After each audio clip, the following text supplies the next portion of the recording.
Kaixo, Jon Arroyo naiz, zaldi lasterketaren zaletua txiki-txikitatik, hipodromoan ibilitakoa gauza askotan, eta, movida honen sortzaileetako bat, Jon eta Davidekin batean. Ni Jon naiz, baita ere txiki-txikitatik hipodromoan ibilitakoa, eta, elkarrekin 2020an hasi ginen proiektu hau. Nola hasi zineten proiektu hau sortzen edo? Pandemia garaian izan zen, ez ginen gehiagi ezagutzen, baina aurkitzen ginen eroskin da olako lekutan, eta ideia komentatuz bata bestiai, ze ideia hona, indezakegu lana, hortan bete dezakegu, eta pandemiako denbora libre guzti horrekin, denbora bazion olako saltzatan sartzeko. Pandemiak zerbait hona izan. Zerbait hona. Hau, olako gozati egiteko aukera. Zergatik sortu zenuten, ez? Ez zegoelako euskarazkorik, edo zeba? Batipatu hori komentatzen genuen hipodromoan udarako denboraldian joten dian zaldetuen artean gehiago handi bat euskalduna da, eta euskarazko edukirik informaziorik ez zegoen euskarri guztiak izan aldizkari, izan webgune, blog eta holakoak, danak goitik bera gaztelera gutxian dira, eta pentsatzen ez da posible, ez? Gehiengoa euskalduna baldin bagea, nola ez dagoen euskarazko zerbait izan webgune, o aldizkari, o danalako, eta horregatik sortu genuen. Baita ere, ikusten genuen lexiko guztia gaztelerazkoa zala, o ingelesetik gaztelerara ekarritakoa, eta euskerazkorik ez zegoen. Eta, ez zegoen, ez da ezaguna badago, baina ez da ezaguna, eta hortan ere iztegitxo txiki bat egin genuen, zekarreren izkera, daude hitz nahiko bereziak eta jerga berezi bat. Eta, pixkat utxune hori betetzearren, ez? Euskarazko bakarrak zeatela, ez? Pentsatu... Beste zer ez da, inundik gane. Eta nola, aipatu ez du, ez? Ingelesetik gaztelerara izaten ziala itzulpen horiek eta nola izan da itzulpen horiek egitea edo webgunera edo normaltasun bat ematea hizkuntza horri euskaraz igual hainbeste oihartzun eukiaztuena edo? Zeira batian ez, nahiko literariako, zuk intenitu gehienak.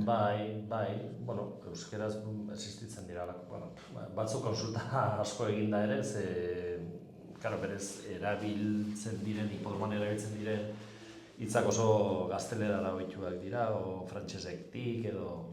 Anglizismoak eta oso orderatuta daude, oso gazteleratuta, orduan. Ala moduz egin genituen, konsulta batzuk eginda, eta alako egiztegitxoa ez daka balore euskaltzaindiak ez luke aprobatuko, baina egunerokoa gure artean erabiltzeko, gaztelerazko espresio horiek euskara duta dazkago. Errexia egiten zaizu, elkarrizketa lortzea, argazkiak eta egitea, nola funtzionatzen? Suertia dakau, hirugarren sozioa esango dugu, argazkilaria da, hipodromoa kontratuta dago argazkilari bezala, orduan ja etxian dakau, zango genuke imaginan zorrera hori, gero saltxatzeu, bideoekin eta hori, eta orduan etxian dakau, imaginana, horrek emate jo pixkat puntxu bereziare bai ez, bertan eukitzea. Irudi aldetik oso potentea da, igual testu aldetik, baino gehiago gunea. Normalean, egiten duguna da, denboraldia danean, karreren aurretik egiten dugu post luze bat, aztertuz karrera horietako, egun hortako karrerak zeintzuk diren, ze aukera dazkaten, analisi moduko bat, eta karrerak bukatuta gero ere kronikatxo bat idazten dugu pasatako jardunaldiari buruz, nola izan diren karrerak, ze argazki diren, ze emaitzak eta gehien bat hori. Gaur, gobronka bat egitea gaur, lehen bastien esan durako inanalizirik, Esan dira. Aurreko jardunaldien ez gendun demoik izan diteko, eta gaur ja tokia jodi guen. Sume xamarra da, dakagun denboraren arabera deikatzen digu denbora gehiago, edo ez, gaudenak hemen gaude, gure lanak dauzkagu, eta gure denbora librean tartetxu bat ateratzen dugu hori egiteko, baina ez da medio bat. Gero ere, guain... pretensio hondikin. Esango duke, denboraldia aurrian bezala daudela, jardunaldi dira hiru pixkat suelto izan dienak, eta udaran izatea gero abuztuak guztian kopa oro danean daula, hor ja tope emate jo. Ulertzen dut ez, zaldi lasterketen denboraldian bakarrik egiten duzu, jarraipen hori edo? Hasiera batian internazionalare betetzen genuen pixkat, bai Twitterren, bai berriekin, baina hortako azkenean justu asteburu hontan hasiko ja karra importantiak eta urri bukara arte ja asteburu dago zerbait. eta zaila da hori jarraitzea. Bai, gero sare sozialetan ere jarraitzen dugu pixkat egun eurokotasuna, ez bakarrik hemenko hipodromokoa, baizik eta inguruko karreretakoa ere bai. Lehiaketatxo batzuk ere antolatzen ditugu, bai Arco de Triunfo Frantziko karrera importantena danean, hemengo zalegoak parte hartzen dute, eta baita ere Paueko temporada danean, neguko temporada izaten da, abenduan, urtarrilean. Eta hor ere lehiaketatxo bat antolatzen dugu pronostikoena, hemengo zaleen artean, 20 batek parte hartzen dute. Arco del Triunfokoan igual, gehiago izango ja, eta 50. Eta bueno, marka importantea aurten lehiaketatxo hortan Paueko pronostikoak eta konkurso hortan 2 madrildar apuntatu zaizkigu eta euskeraz egiten dute. Bueno, egiten dute parte hartzeko. Baina animatzen dira komentariak eta jartzea, eta batzutan ez dut asmatzen, baina... Euskaldun ditugu 2 madrildar. Ez da gutxi, Ez. Eta nondik datorkizu ez behi? Zaldi lasterketan edo zaldien inguruko hainbesteko maitasun hau edo? Ni lasartekoa naiz berez, jaiotzez, da txikitan betian ikute ginean, amakin da izebakin da denekinak ikute ginean, eta odoran askotan bizikleta hartu, eta horrealean entrenamendu ikustea, parian bizi ginela, edo zaldita, eta nahi zaldita txikitatik bertan da bizi izan duet, eta gero osaba bat nekan hipodromo mundukoa, bueno, ez da hipodromo mundukoa, baina hipodromoan jaiotakoa, bere familia dena hipodromokoa, eta txikitan da asko erakutsi ziten, da pixkat, ez da bit, txikitatik kontrolatu pixkat, eta hor jarraitu beti saltzeatzen. Eta antzeko, txikitatik ere lagun batekin eta haren aitakin oso zalia zala eramaten gintuen, eta txikitatik hartutako zaletasun da. Hori da zerbait, jende asko komentatzen dela, hipodroma, txikitan joten nintzen familiakin, baina 25 urtean gaizki jun gabe, 30, 20 urte jun gabe, eta horako jende pila da. Leheno jende pila gote izan da, hemendik ere usurbilen jende asko gute zen, gazte garaian daula. Gero, krisitxo bat aukizun, hipodromak ez jetxi izan, eta pixka jetxita dago. Baina ikustea, usurbiko jendia baina ikustea, igual ez jarunari guztitan, baina urdaran, ez dakit, 3-4 aldiz jendia ikustea. Baina ikusten zaletasuneko familiarra dala, zendik ikusten nire semea ere zeharo zalia eta monotema asuntuarekin, orduan pentsatzen hola transmititzen dela, ez?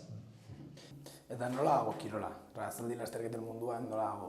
Aipatu ez du ez, bajoi bat eukizula, jende asko gaztetan juten zela, orain zela juten, nola ikusten ez zuela gola orain kirola? A ber, nola zen duke, mundu mailan, hemengo izango da, 4. maila, 5. maila? Txarrena. Spain is different. Hortan oso nabarmena da, Spain is different. Bertan, onduan Frantzi dakau, eta hori mundu mailan top da. Uste, Frantziko 2. industria dela, kotxeak eta gero, kotxe... Citroen da, Peugeot eta hori guztieta gero. Eta hemen, Madrid hipodromoa izan 10 urtez, 15 urtez, hor justu-justuakin mantendu da hipodromo hau, baita zaldi lasterketak bai, justu-justun. Eta, aurroitu zian entrenatzaile batzuk eta jabe asko zaldik hemen euki, eta aldiro Frantzia jun, Dax, Po, Bordeosea, Mondemarsanea hipodromoa jun datorri egunean, eta hori diruz sari horosona daude, hemen goakin konparatuta, eta bide horri helduta hasi zian batzuk, eta horrekin mantendu zan esko, eta gero berriz Madrid hipodromoa irik izanean medioak hasi zian sartuta, teledeportez izan gari batean, Movistarren zuzenien da denak. Eta, ahi da, askoz gehiago betzeko aukera izango luke, baina, Spain is different hortan bai. Diru guztiek handik amanatzea Madridik beste hipodromo guztirik, eta honek iristean gauzak. Espainian oso prekario dago, bakarrik 3 hipodromo daude martxan, erregulartasun minimo batekin, estatuaren diru laguntzakin, eta oso aktibitatea apala daka, aldiz muga pasatzen duzu Frantzian, eta herriska bakoitzak daka bere hipodromoa, eta egunero daude zenbat jardunaldi egongo dira, 2 PMU-koak, baina beste 3-4. Igazte burutan, 7 hipodromo batean. Kriston aktibitatea. Eta gero, han dago Frantzian apostuen sare bat Frantzia osoan, hemengo kiniela izango litzakeen pareko, diru asko jokatzen duna, dago industria handi bat atzean, eta diru horrekin finantziatzen da sektore osoa. Azkenean monopolio bat bezala da PMU, monopolio bat eta diru asko, ingresatzen da diru asko, zuzenean zaldi lasterketen mundura bideratzen da, orduan, beste sanidade bat dien da. Haidian neurri murriztatze batzuk hartzen, baina hemen imaginazioak zian ikusten horitzazken. Bai, oso desberdina da, gero, nik uste Espainian badago halako pentsakera bat, elitismoarekin lotzen da beti zaldi karrerak eta jendeari ez dut, no, hipodroma guaze, pamelakin, pamela jantzita da, oso kirol herriko da, eta bai Irlandan, Frantzian, Inglaterran, Irlandan, ez, zer esanik ez, da herriko jendea dijoa karreta, zerbeza batzuk hartzea, ondo pasatzea.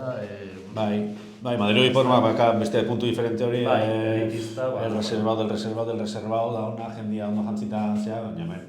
Igual Espainiako aristokraziak asko erabili dudulako bere garaian, bai. Eta gordon dagoelako lotura remanente bada baitik.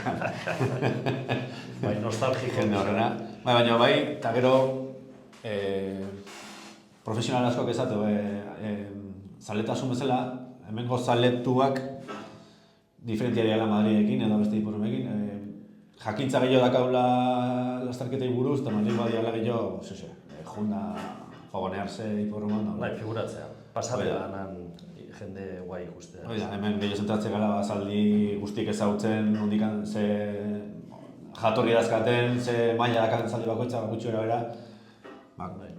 Gehiago kontrolatzen da, gehiago komentatzen da hipodromoa, eta Madrid da gehiago beste... reservado, y aquí no entras, y aquí sí, korbata ez. Gero ere hipodromoan dago gune bat, tabernatxo bat, pantalla batzuekin, Frantziko karrera guztiak botatzen dituztela, orduan zaletu asko daude hor, egunero ez dakit asko joten diana, Frantziko karrera asko ikustea, orduan beste jakintza bat dago, ez? Eta zinen, kompetitiboki eta munduko zaldi honenak hortxe azkau. Eta hipodroma junta derna, beste taberna batzuk daude baian doainen, zarautzen, Donosti ematen bat. Bai. Sare berdina saretxoa dago, eta egunero ikutzitza eskezu, Frantziko karrera ikonenak, eta azte burutan Inglaterran baldin badago, edo nonbaiten baldin badago, karrera batzuk ikusten jare bai. Eta zer esango zeniokete usurbildar bati, edo orokorran, zaletzen hasteko, edo uste nola salduko zeniokete? Oso plan familiara da, ni uste familia juteko oso plan politia da. Familia asko ikuste umiakin, ikuste zaldi guztiekin nahikoa da, iston animalia da, ederra, espetakularra. Goi mailako kirolari dira, eta hola da zainduta, eta ez dezu ikusiko, ez dakit, zaldi txusi bat, izango dugu hipodromoan. Lehiare badao, eta gero estetik, seguru nago, usurildar asko hipodromoan egon dianak, eta damak izkilera hogei urte jonga hipodromoa, bertan lukita, eta botatu ezkeo, batuko diliatzazkela denataz, eta pixat, igual, arrori berbiztea dagoela, baina, bueno. Seguru, usubildar asko egon da dagoela hipodromoan, eta aspaldi jonga dagoela. Eta joan baino lehenago gure webgunean sartzeko, irakurtzeko, ze karrera dia, zintzu dia nonak, zintzu irabaziko duten. Gure favoritoa zintzu dia, tatxatzeko.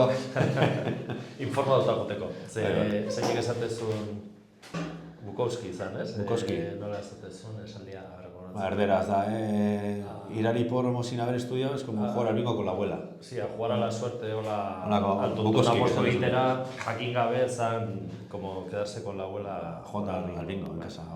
Pixkat informatuta jotea hobe dala, baina bueno.